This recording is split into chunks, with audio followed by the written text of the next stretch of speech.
life. Because I say to the cancer that will one day kill me, not today.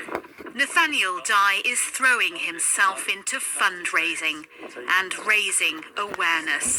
He's dying of cancer, and while he can't plan for his life, he wants a choice when planning for his death. Pain is humbling, and it destroys your dignity, and it would bring me just some solace and comfort to imagine when that happens, if that happens, that there might be a way for my death to be assisted so that I don't have to suffer as much as I die. Inside Parliament, meetings to start end-of-life reform. This panel proposing the newly published Assisted Dying Bill. Anybody I speak to who has experienced things as they are now cannot understand why we would not make this change. New MP Peter Prinsley is also a hospital consultant, backing the bill based on his clinical experience with death. So even with the very best palliative care, even if palliative care were perfect, there are situations in which we cannot satisfactorily control symptoms, and some people have a pretty miserable end of their life.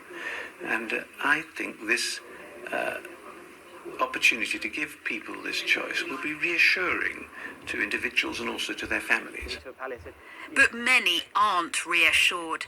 Those opposed say the bill's safeguards aren't strong enough, particularly for vulnerable people.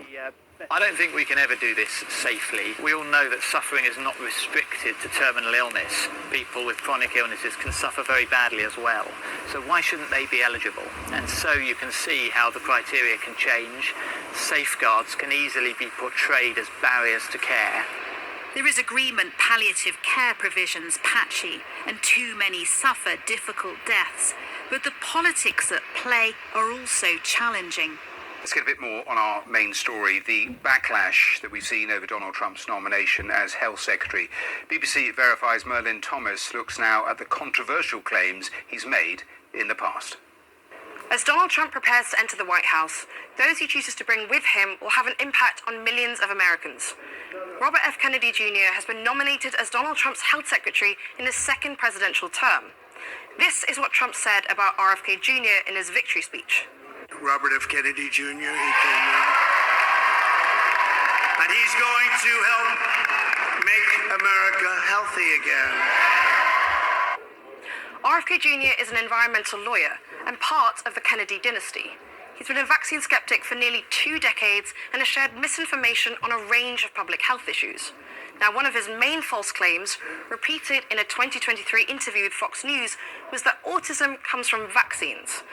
Multiple studies across many countries have concluded there is no link between vaccines and autism. RFK Jr. has denied on several occasions that he is anti-vaccination and says he has had his children vaccinated. I have never been anti-vax. I have never told the public avoid vaccination. And in an interview after this election, he said he didn't want to take vaccines away, but that people should have the best information so they can make informed choices.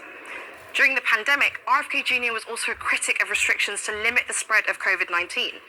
He also spread misinformation by telling media that COVID-19 is targeted to attack Caucasians and black people. These claims are false. Health specialists have said the virus didn't target any specific ethnic group, and the number of COVID cases had more to do with larger or intergenerational households.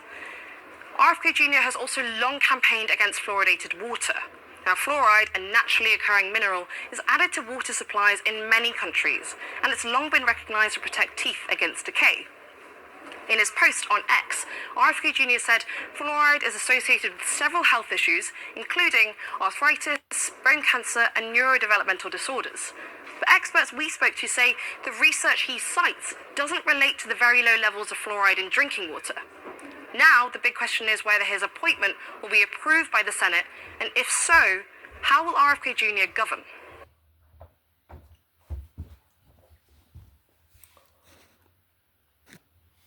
How much more money do you need to live a very different life? You might think that it takes a lot, but what if I told you that an extra £150... Well, much like Kevin Rudd, diplomats and politicians worldwide are desperately trying to erase all of their previous slanderous comments about Donald Trump.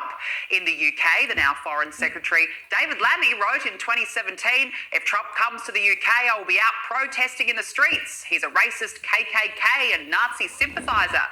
Well, gee, what a difference a few years makes. Here he is the other day congratulating Donald Trump on his victory.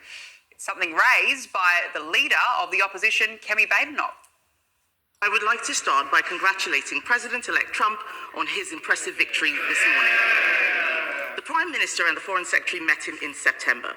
Did the Foreign Secretary take that opportunity to apologise for making derogatory and scatological references, including, and I quote, "Trump is not only a woman-hating neo-Nazi sympathising sociopath, he is also a profound threat to the international order." Climate summit should be a masterclass in diplomacy, but some world leaders are better at it than others. The president of host country Azerbaijan used his opening speech on Tuesday to wax lyrical about its oil and gas.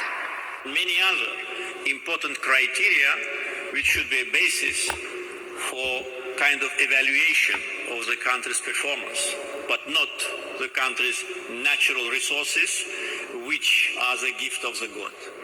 A bad look for a country that has put itself forward to be a climate leader. And today, the image of the annual COP summits tarnished further. A group of COP veterans made a bombshell intervention, warning the process is moving too slowly while the planet is on life support. In an open letter, they said, "It is now clear that the COP is no longer fit for purpose. This is what compels our call for a fundamental overhaul of the COP. We need a shift from negotiation to implementation." The conference here in Baku still has a week to run, and for the thousands of delegates today, it was business as usual. But there are now serious questions being raised by some climate heavyweights about whether COP as it is can deliver meaningful change. But the authors of the letter later panicked, worrying their words could be hijacked by those who want to cancel COP altogether. So they removed the language about it not being fit for purpose. We started to hear that there was some use of the language as if we were trying to call for the elimination of COPs. And of course, that's not at all the case. And for vulnerable island nations losing their coastlines to rising sea levels, this forum is something they also cannot live without. While others may have their criticisms of the COP process, it's extremely important for us because that is the only time that our voice can be clearly heard. The response from both the UN climate body and Azerbaijan's team has been no comment. They, and many here, insistent the COP process offers hope in the dark. Victoria Seabrook, Sky News. A man engaged Mayor Sadiq Khan in a confrontation. The man, identified as a member of Britain First, challenged Khan about the allocation of funds. Why are we giving all our money away to foreign aid instead of helping British veterans or homeless veterans who are sleeping on the streets? Hello. I'd just like to say, I'm a member of Britain First, yeah?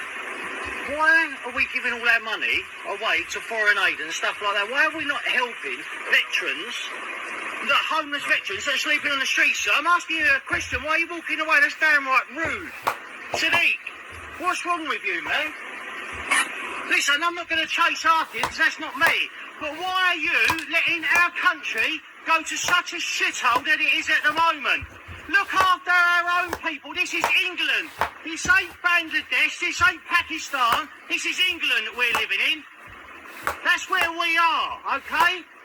That time you've done your job, you'll be out anyway, you dickhead. Khan did not respond and was quickly ushered away by an aide.